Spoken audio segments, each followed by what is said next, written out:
সামান্যের জন্য বেঁচে গেল। আর একটু হলে লিচু ওলা ধরে ফেলতো। তোকে ধরে ফেলাই ভালো ছিল। লিচু চুরি করে খাস কেন?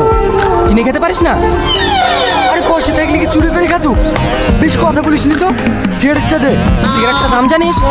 বাবার ঘাড়ে বসে খাস না, ওই জন্য কিছু মনে হয় না। জ্ঞান দিস নি তো, ওই তো ফোন এসে ফোনটা তোর। ওই আমার তো ফোন আসেনি। তোর এসছে? না না, আমার আসেনি।